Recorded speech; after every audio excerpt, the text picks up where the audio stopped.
Welcome to Talk Cosmos, the show where Sue Rose Minahan and guests unveil astrology's ancient archetypes that continually build the collective experiences in our unconsciousness. Get ready to find your free will from your roots in the stars.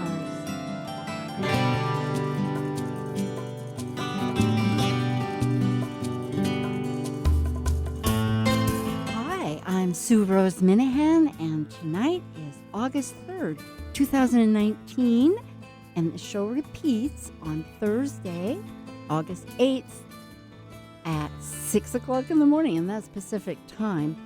Tonight's subject is in the Leo archetype, and we'll be talking on the subject of the Leo new moon, which was just a few days ago on July 31st, and in the Seattle area, PT time, it was at 8:12 in the evening. And interestingly, when I looked up the definition of a new moon so I could expand on that idea, is when you can't see the moon because it's setting with the sun.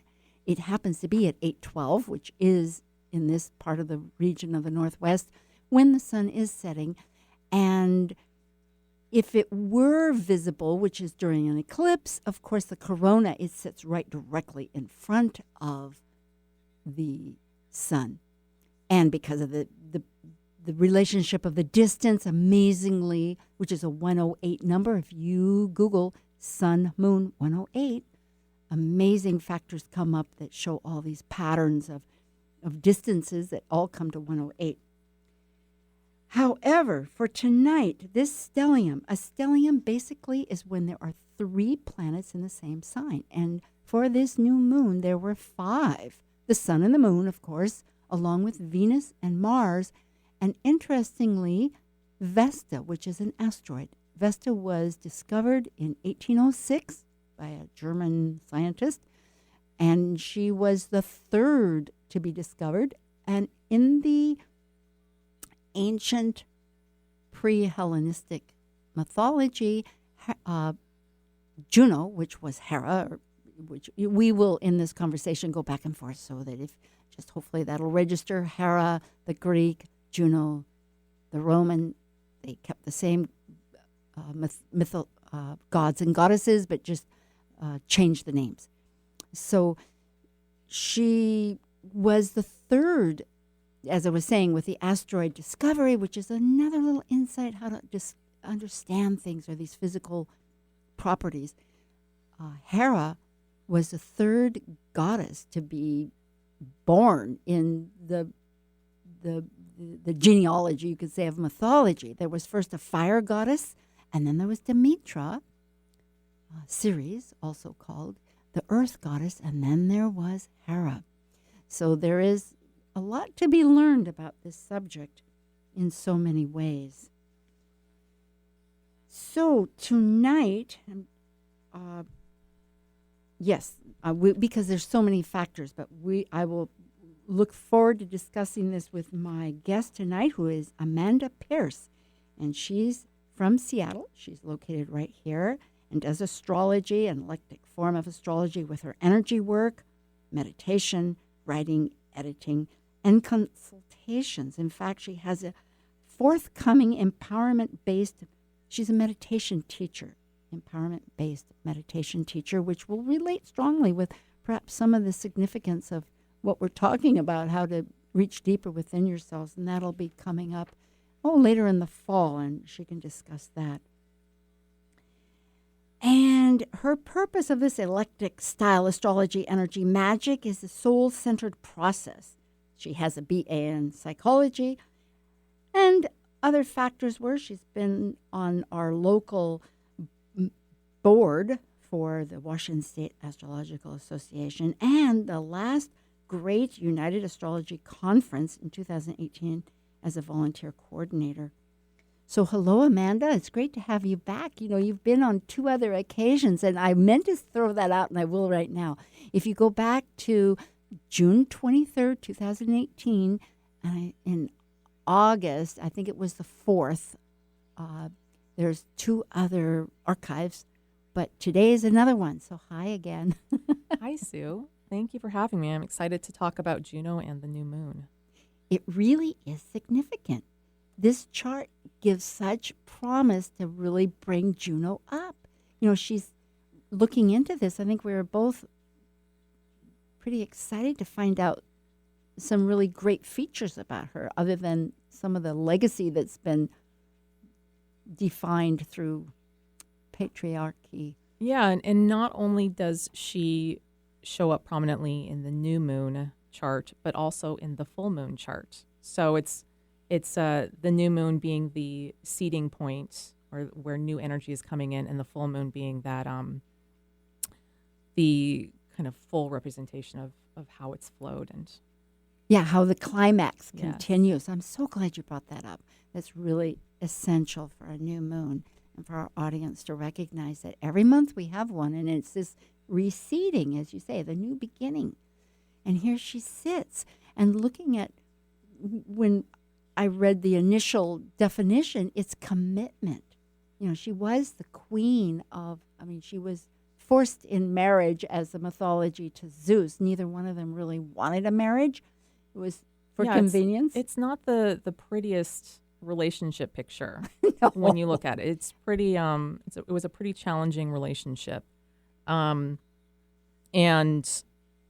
Zeus ended up tricking Hera and appearing to her as a cuckoo bird, and then raping her. Yes. Oftentimes Zeus, the great, because remembering, always when I read about mythology, it's really learning the language. They had perhaps a greater conceptual ideas of these things, and they could only translate it through these simple stories. So for us, it becomes sort of melodramatic, but really it has great depth, because the birds really represented, I was glad to see, that spiritual evolution. And so she adored that. And of course, he, as king of the gods, could represent that. And so then when she was stroking and loving this bird, of course, she becomes infatuated with him, but perhaps unconsciously, right? Because there's evolution with it.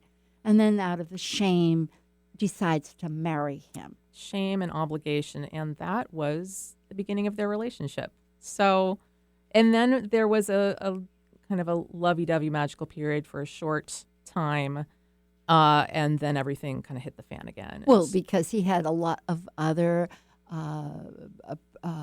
children to produce that she wasn't possibly the energy to produce them with. That's one way to look at it. Yeah, she withheld from Zeus, and he went around and philandered with every other goddess and mortal he could find. Which was perhaps, yes. And, we get judgmental, and there has been a lot of judgment about Hera. She has looked at this in a cartoon fashion, which originally, I'm saying two things here at once, and I will complete that by saying that really in pre-Hellenistic mythology, which she comes from, this ancient sense before the northern tribes came in and brought Zeus, that they had to somehow coordinate.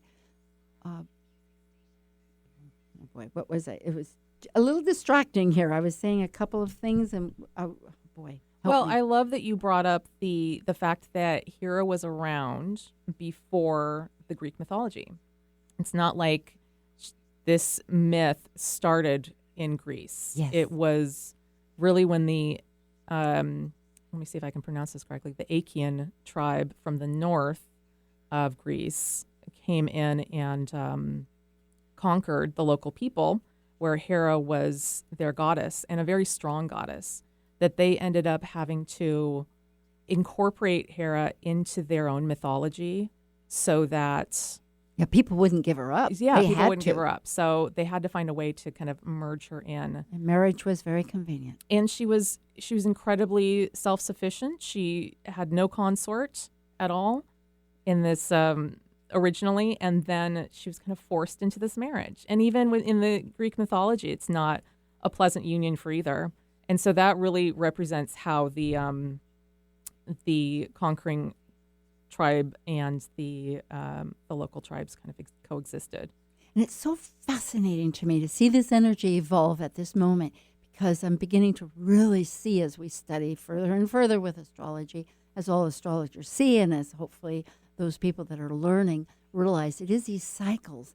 and these moments of connection, of evolution, of little plateaus. So here we have this great union in Leo, which is that eternal light coming to us where we can manifest and evolve, that we have a chance to really, because in this chart, they're conjunct, which means exactly the same, in this case, exactly the same degree. Mars, who Hera actually birthed Mars. It was as though she took that forceful direction, which we all have and is represented by Mars, and birthed it, saying, "Here, we have our direction." Yeah, so Hera and Mars are conjunct in the new moon chart. And so that means their energies are kind of merged together. Yes, 19 degrees Leo. Yeah. Which, And when you're looking at Juno in a chart, it's generally, with any of the asteroid goddesses, it's generally not the driving force within a chart, but it will usually, if it's prominent, it will usually reflect or provide additional information that supports the themes of the chart. well, researching this a little, it comes up that it's commitment and marriage. I mean, in this whole mythology that we're understanding, she was loyal beyond everything with her marriage. And of course, having the shadow side, I think that's what I wanted to bring up, was that she was, the stories force her into this shadow side, which does in life also become an energy, but there's so much attachment to that.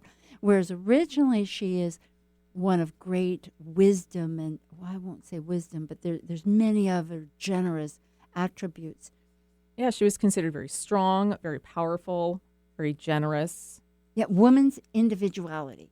Yeah. That's how Patricia Monahan says it, yes, in her book, The Goddesses, a great resource.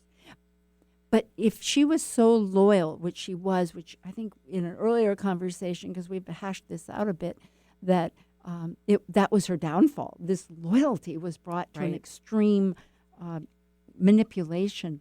Well, she placed that loyalty, she valued it so much, she placed it above her own self-happiness and her own health, really. I mean, to continue on in this awful relationship That she was aligned to, that really, and I was thinking about this. In other words, her main focus became supporting this marriage rather than supporting her own. And I suppose in all energies that try to unify, there is a compromise that sometimes doesn't fit for either one. But now we're at this time where we can begin to recognize, when you were saying, I'm tying this into where you were saying that it's in the chart, because when I brought it up, it said that if one doesn't look at Juno, which is relatively new in our astrology interpretations, one doesn't really understand what it takes to have a soulmate. Yeah. So, and you're speaking of someone's own birth chart when Yes. you're looking, Natal life. because you can look at Venus, you can look at Mars, and those definitely provide information, but they're not going to provide the whole picture.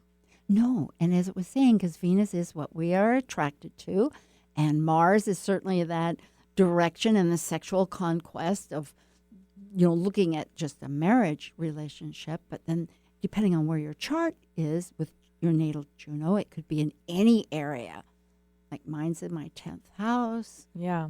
So looking at how are you married to your career in any way? Well, I've always yearned to be married to a career. And interestingly, and I've tried before. I mean, I love the artistic pursuits, so I tried art and needed more education and other things. Music came along, so I really worked at music for a long time. I'm so glad for it, but that didn't. And you can just become consumed. Night, day, it doesn't matter. Don't sleep, just do it. But now it's astrology. And so weaving that into life has been quite a course. But then, of course, we have other relationships, too. So it's yeah. And Juno in your birth chart is it's a sign of what your ideal marriage partner is and who you're willing to commit with. So you look at your chart, compare it to another's that you're romantically interested in, then often you, or maybe not often, but you might get some insights into if there's a Juno connection, especially if it's between like your personal planets. Person A's Juno, person B's Sun, Moon, Venus, Mars. It is quite a process, I think, and that's where the astrological consultations can really come in, because then a person can talk with the other person and really find out how they perceive things, because how a person's consciousness is really contributes towards where they see that archetype, the sign that anything is in, be it Juno, where it gets support, where it can speak properly. Yeah, and it's also due to the nature of the mythology. It's where Juno is placed in our chart. There can also be a tendency to feel insecure in relationships, or could represent what we consider deal-breaking forms of abuse in relationships. Totally. And that comes from all this mythology. So really, it makes me realize not to judge the horror of poor old Juno, because this one online thing I looked at, it was a book. It was with Patricia Monahan's book that Juno is the only goddess that has been made into this demon on TV and et cetera. There's some past program I wasn't aware of. But yet life is like that. We are human and we're evolving. Well, and it's so common in Greek mythology for the woman to be kind of maligned. So this is excellent. Thank you. For us to consciously, as a universal, global energy, right? I mean, we all possess this at the moment we're born, because that's a thumbprint from the moment, and transiting or whatever. So at this moment, transiting, we have these energies that are aligned, and recognizing that we can change these stories. Yes. Yeah, absolutely. And if you see Juno in your chart, does not mean that it's going to be this horrible, malicious relationship. There's a higher potential, and we just need to kind of shift our thinking. It's just been so much in our psyche in this world that women have been disempowered. There has to be one over the other of dominion power. This brings up a recent event that I saw in the New York Times. They have a briefing, and it was just as of a few days ago, and the caption was "Mobility for Saudi Arabia Women," and it said, this is August 2nd actually, that women now in Saudi Arabia are permitted, they no longer need permission from a male relative.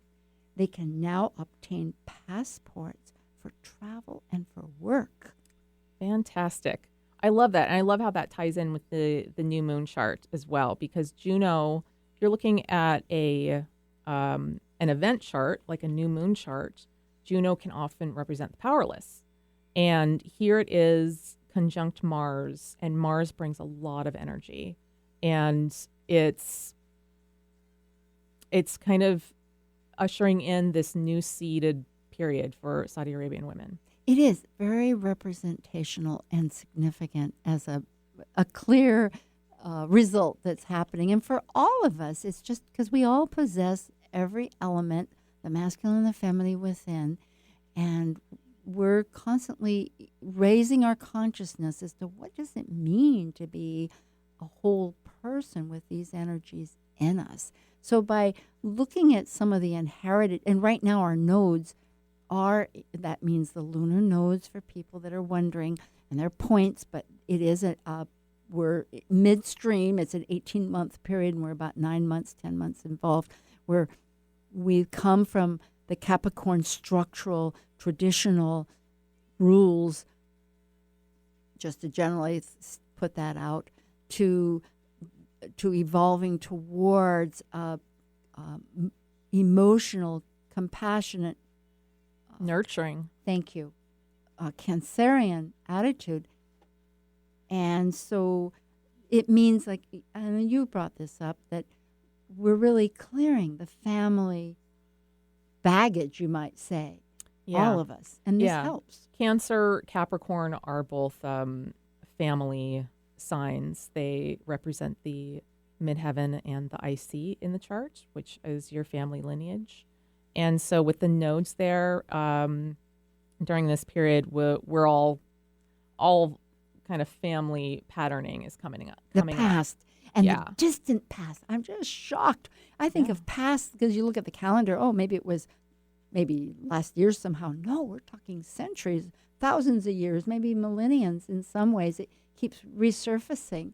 And this has taken big root. When you think about this, we were trying to figure out time-wise when it was, but definitely several thousand BC. What was several thousand BC? Well, when this energy towards changing the concept of the mythology, because that's how people lived with nature. They lived within the world, and they tried to understand it and relate, and so they had their ways of worship. And then when people were more mobile and moving around, you had to reconnect and share, which wasn't, as we know, always an easy factor. So I'm just saying that right now, with our emphasis on the moon and the sun, not moon and the sun, Cancer and Capricorn, which are really the moon and Saturn, we might say, because those rule it, that it goes way far back. Yeah, and sometimes in our families, in our current day families, we've inherited generations worth of patterns that, they're subtly there. You have no idea how to clear them, but they're up for us. And with Pluto and Saturn conjunct the South Node, there's just going to be a lot of heavy stuff that can come up. Well, this is a perfect time to ask you exactly about this class, because I've known you for a long time. You've studied it. You're now an instructor. And it seems like all of us, since we're all handling these intense emotions and family patterns, to find our own empowerment, whether it's through our Juno, this energy of our legacy and Leo, how to manifest ourselves. How does this empowerment, how does that help, and when will it be? Well, I will be teaching somewhere between October and November this year, and really it's about kind of moving through your patterning, that stuff that's blocking you, that you just don't know how to work through. And so it's using meditation and it's using energetic practices to kind of shift that and kind of bring it to light so that it's there. So it's hard to clear things if you can't see them. I really like that. And what a perfect timing right now, because that's what Leo is the sun. It's shining light on everything, just bringing this up. And I think so that if whoever's listening, if you're interested, because this is an in-person class, it'll be right here in Seattle. And if you go on to talkcosmos.com, all of our guests are right there, but Amanda Pierce is there. And you have your email that people can Yes. If you're contact interested, you. if you have questions, please reach out. I'm happy to discuss. Because it brings up just the factor that there's so many actions that we can do right now in that chart, the new moon chart. Jupiter, the planet of expansion and of our belief structures, the benevolent, which happens to be, with this mythology, the king of gods that's married to Juno, is conjunct. That means, trine. That means it's a flowing energy. Flowing supportive energy. And it's with, let's see, where is he conjunct Well, to? it's trining to Mars. Yeah, it's And trining Juno. Mars and Juno. Yeah, so and he's helping out. And even the sun moon, really, if you're looking at it. Yes. Yeah, so it's also the Saudi Arabian freedom that women are getting now. Yeah. It's a beautiful representation of that, where this beneficial energy is coming in to kind of support the feminine and the And it's all powerless. fire. It's fire energy. It really wants the continual. And just to remind people, it's not that these energies make us do anything. It's so easy to talk in such a way that could be misconstrued. They're just a climate, you might say, of energy that depending on how we are and what we need, we can pull into. Because if you take a sunny day, some people want to go swimming and some people want to just read a book outside because the light is good. There's many ways to interpret life. We're going to take a brief announcement and just remind you that this is Talk Cosmos, and my guest is Amanda Pierce from Seattle, and we're talking on August 3rd, repeated on August 8th, about the Leo new moon that occurred on July 31st at 8:12 p.m. and with this great stellium in Leo. And we'll be right back. Thank you.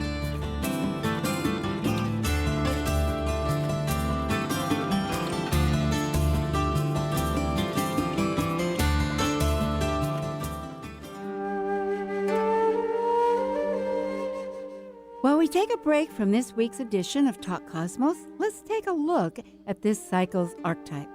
We are currently in the Yang period of Leo, ruled by the solar sun.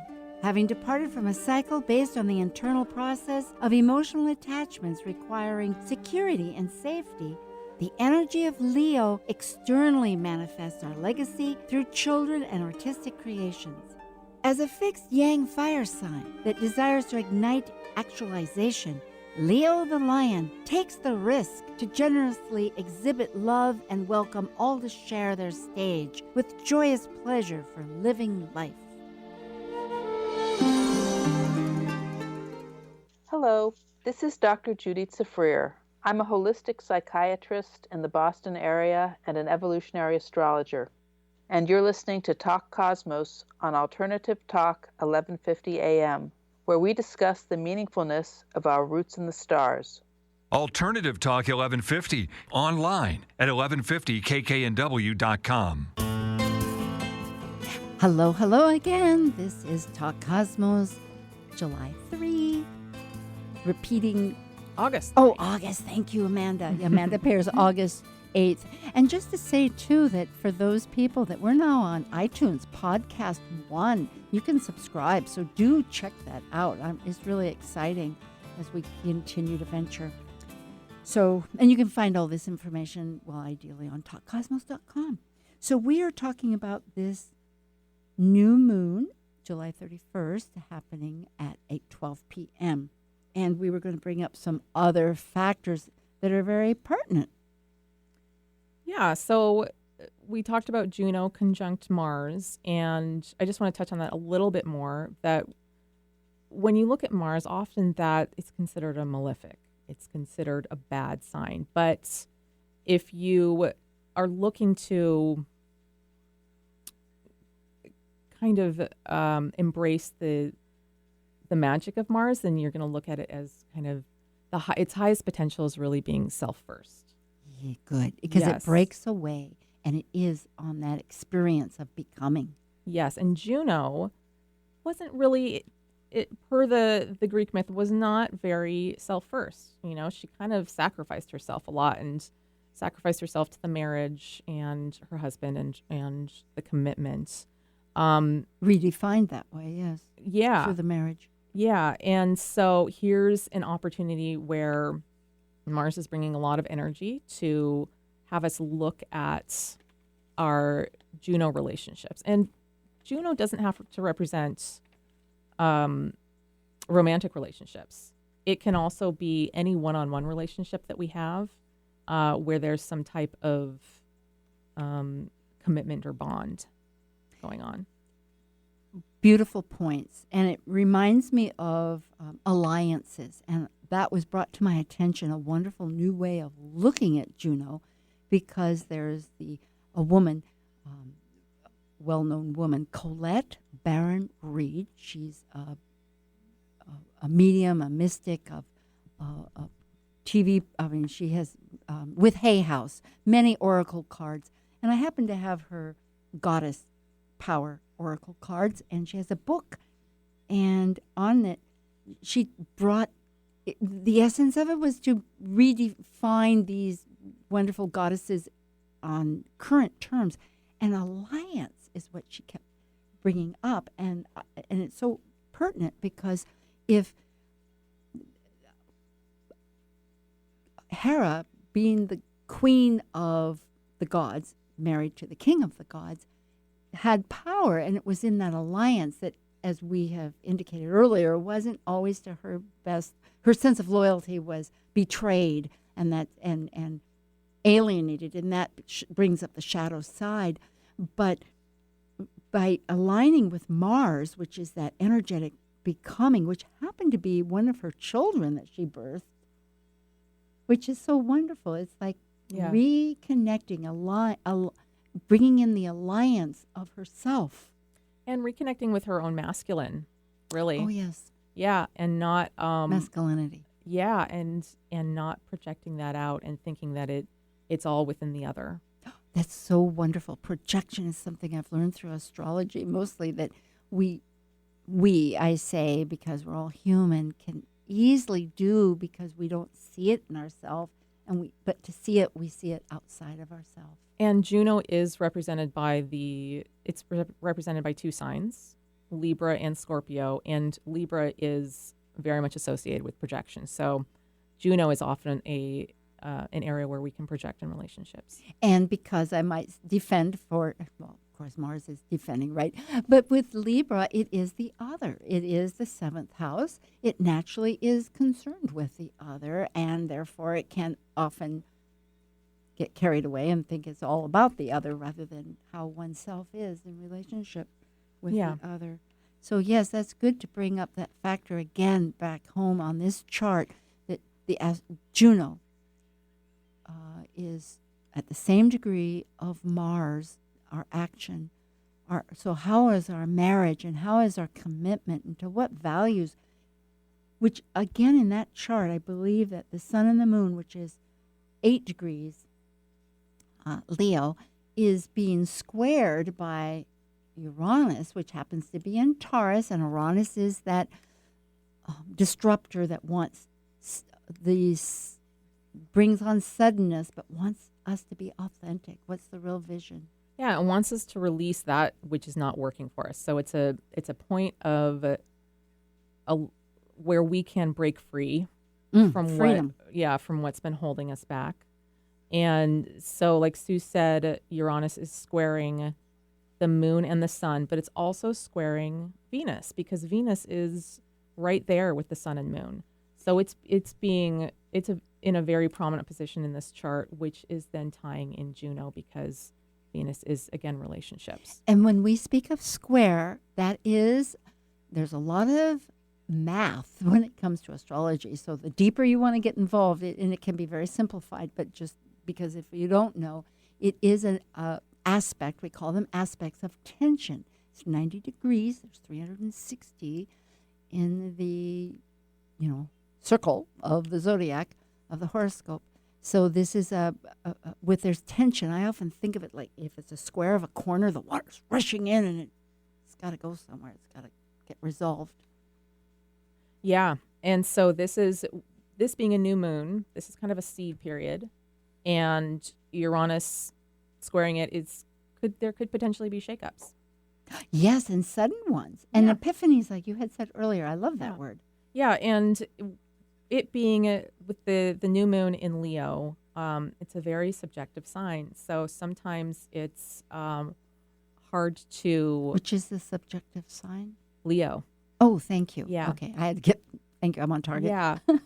So sometimes it's hard to see beyond the trees, I guess. Well, it is about yourself, and it is that time in life. The sun is, which rules, as we say, or the influencing force of Leo, gives total generous support, and it's for our own manifestation. It manifests everything. So it is the time where we need to be very self-directed. How you decide to finally offer that is, it's very generous and often with Leo, it gives to others, but it makes sense that it should be Yeah. concerned. And Leo is it's very heart centered. So it's like if something's not really coming from the heart for you, then that may be what needs to go. Oh yes, that's that's absolutely ideal. It is definitely, it rules the heart. Yeah. It's the And- royal star Regulus up there. Yeah, Big star. and so the sun, moon, and Venus are all together. So this could be something relationship based. Again, doesn't have to be romantic relationship. And then Juno and Mars are together in the same sign, a little, it's about 11 degrees away. And so that's just another flavor to what this relationship stuff is that's coming up. And it could be really affecting each other, because when you're talking about a union of the sun and the moon, in some, 10, 11 degrees, some even say 15, so it's like, yes, it's in the ballpark. It's it's one all, big Leo stellium. It is. We are shining. Yeah. It is so true. And then there's some other, there's so many more subtle things connected to that force of Mars and Juno that are at the same degree of 19 degrees. For instance, that are subtle and that they can help, like the wisdom of Pallas Athena, another asteroid that's a connector force. Well, what's nice about Pallas, too, is that she was very self-sufficient, and she joined pretty much the boys' club.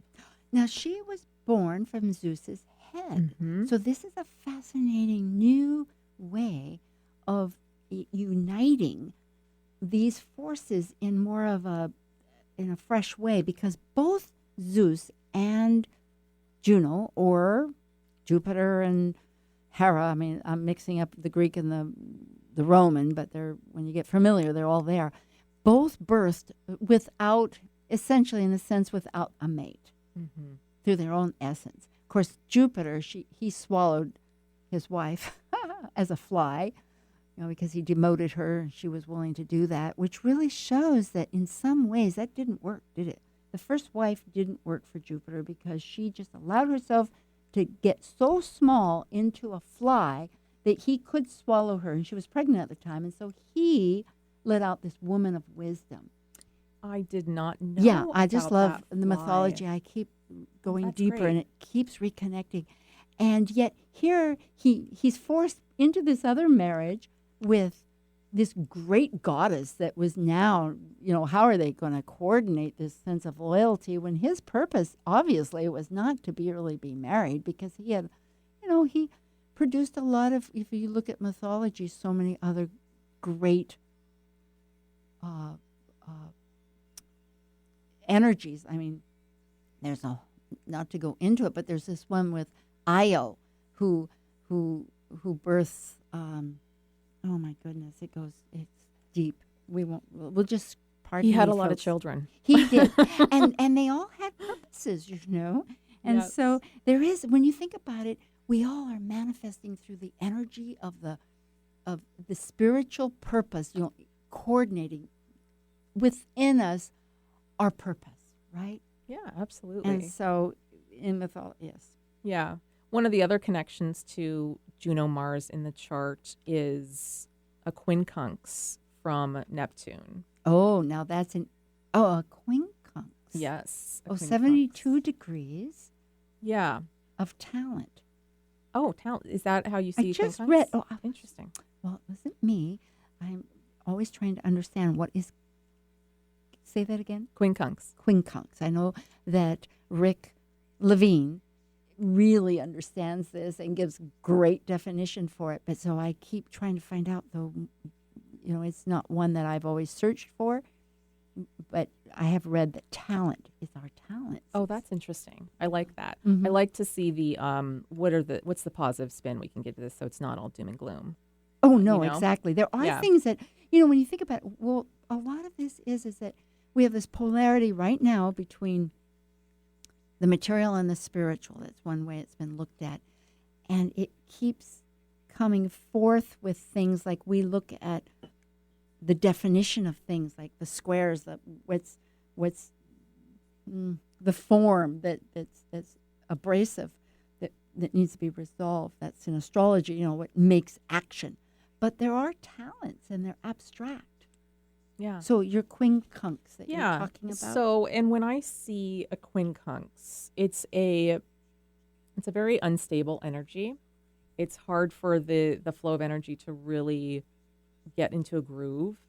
It's kind of like being on a log in the water and trying to balance yourself. Now you're not talking about inconjunct. This is inconjunct or quincunx. Yeah, same. Because no, quincunx is 72 degrees and inconjunct is 150, right? I'm pretty sure they're the same, but we can look that up. Yeah, I think because Rick goes into it. It's 5, and it's 5 times 72 is 360 degrees. Okay, well, we could call this an inconjunct. Okay, we'll go to inconjuncts. Yeah. Yes, and that is different. That's like water and oil. Yep. Yeah, the energies. So it's if you were looking at a chart, you would say Mars is in Leo. You'd look immediately across to the opposite sign, which is Aquarius, and then go one sign over. Yes. Now we're talking inconjuncts. Yes. The classic 150 degrees. And so that's a really challenging energy to kind of get a hold of. And with the inconjunct being Neptune, there's kind of a challenge to kind of stay out of the rose-colored glasses, and there could be a potential for deception, or positively, there could be great inspiration coming through. I like this. If one focuses on spirituality, which the Neptune represents the collective unconsciousness of the whole mystic world, or that could happen, because otherwise it can be delusion and illusion. Yeah, I mean, or victimization. We often think of Neptune as being like a super foggy time, but ultimately it can provide ultimate clarity to us. So we need, and this ties right back to Juno, because Juno was often the victim. We need to eliminate that thinking of realizing that, okay, what are we aligned to? What are our alliances? What gives us that power of exchange, of commitment? And even in a relationship, a marriage, there's new terms for it. There's freedoms and there's respect and dignity. Dignity is a big word that comes up with Hera too. Yeah. So with Neptune, there can also be sacrifice, and Juno is very familiar with sacrificing. So it's in a little bit of a challenging aspect to that Mars, which really wants you to kind of take charge and take care of yourself and be self first. Yeah. So looking at that because Neptune also represents, because it's a cosmos in a sense, we don't have control. We can't tell the sun to stop shining. It's going to do its shining or rain or whatever. But it does have some favorable energetic energies to our mental, the Mercury, and Mercury just went direct in that chart, meaning that instead of reviewing things all the time, now it's flowing a little easier. Yeah, so you may have, with a Mercury retrograde period, it's a period of going inward to kind of review and reflect on how you've been mentally processing things. So it kind of gives us a respite to take in the new energy and see how we need to refine things. So now it's out of that retrograde period. It's moving forward. We've learned what we did during the retrograde period, and it's kind of time for a new thought process. Oh, I love it. So you brought up in the beginning, let's look at, before the full moon, because this is like the seed time. We're in the happening now, and we're progressively. But just 2 days before the full moon, which is on the 15th of the month, is going to be a significant yet not always discussed fact of Venus at the same degree of the sun. Now, this happens periodically, and it's called the Venus star point. And it's a whole nother cycle, but what's so important is it happens to be in Leo. This is a Leo Venus star point. So again, our great character is here. Venus has moved up from being 4 degrees up into being, they're both aligned at, is it 21 degrees? 22. 22. And that's on the 13th of August, and that will be at 5:29 a.m., that specific time. So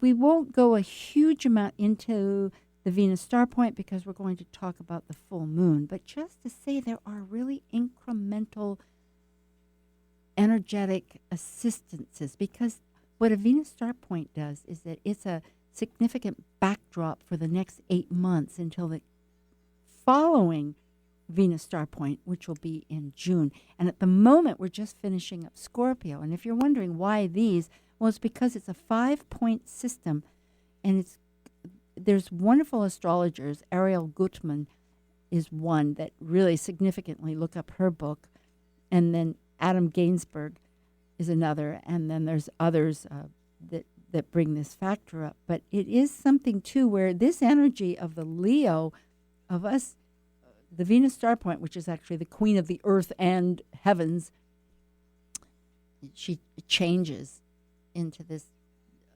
goddess And energy. Sue, is my understanding of the Venus star point shifting is there's a shift in the feminine energy. Is that right? Yes. A shift in Because how, it's Venus. or it's a new phase. Well, it's both, and in this case, it's our femininity. Venus is one of the feminine energies of what we attract and what we receive. And relationship energy. Yes, and of course, if we receive, we're also we're initiating to receive something. It's. I think further and further we understand that it's like creation itself. It's the masculine and the feminine. And we're redefining these. And so, yes, it is a totally new phase, but it's also of Leo and of our feminine. So shifting into that Leo feminine energy. Yes, of attraction and of what we're valuing, because Venus also has a lot to do with what we value. It rules the second house of Taurus, and it rules Libra. It gets quite involved, which, again, I think for those people that are wondering, what are you talking about? Well, there are many ways to learn. There's great books. There's great teachers. There's classes. There's wonderful things on site, too. Cafe astrology, for one. So really with the new moon, we have a prominent Venus and a prominent Juno.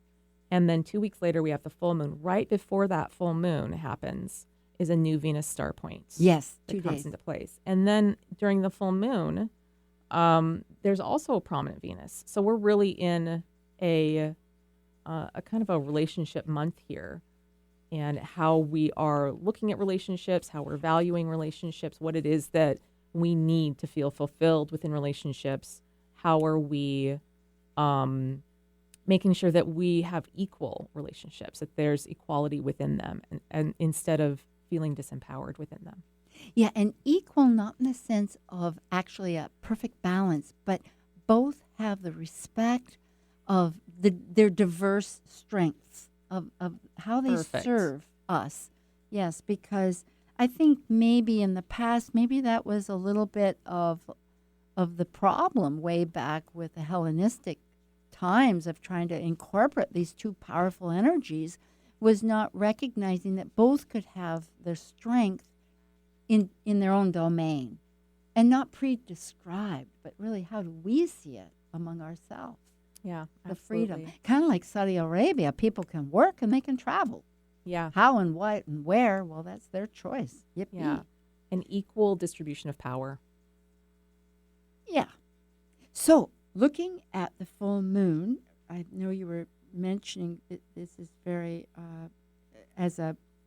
because at that point, every month we have when the sun and the moon come together at the same degree, called the new moon, when you don't see the moon. And then every month, 2 weeks later, there's a full moon when if you were looking at the sky, they're opposite. There's Earth, and on one side is they rise and set at different times. They're opposite. We're right in between the solar sun system and the moon. And there are wonderful astrologers like Gemini Brett that are constantly reminding us of this visual form this isn't just on paper. So anyway, so that's the full moon, and that's the culmination of what's happened with the seed time and how it's starting to it's like the out. full expression of that energy. And so with the new moon, we had so much Leo energy, very subjective. With the full moon, it's in Aquarius, and it's got a lot of objectivity. It's not in the mix of all of that Leo, and it's standing back, and it's going to have a little more clarity as to what has transcribed over the last couple weeks. And again, we've got Venus right there with the sun, both at 22 degrees. So it's going to be the heart moved right in Leo. The heart, relationship based, with and the love. Yeah, yes, absolutely. And then right between, so you've got the sun and Venus at 22 degrees. Mars is at 28 degrees. Very close. Leo. Very close. And right between. And Mars is on Regulus, the fixed star. I mean, it's actually gone up to, I know this is to 0 degrees Virgo, but it is, and that's the same point that the great eclipse was on back in 2017. Oh, well, that's interesting. So that might be triggering some. Ooh, yes. Some things for people. Yeah, very big beginnings. Stuff that came up during the eclipse period. Yes. Yeah. But right between Venus and Mars is Juno, almost at the midpoint. So here we've got the highest expression of Juno is the merging of the male, masculine and feminine together, and kind of finding that balance, finding that equal distribution of power between the two. And so this is a kind of a lovely sign of that potential right there. It is finding further that reconnection with it. And I will say, let's see, there were a few things I wanted to say for the audience. Every month, the full moon is in the opposite sign. There is this axis, and there's really one axis because there's strengths in both, and their shadow side can be as an antidote from the other side.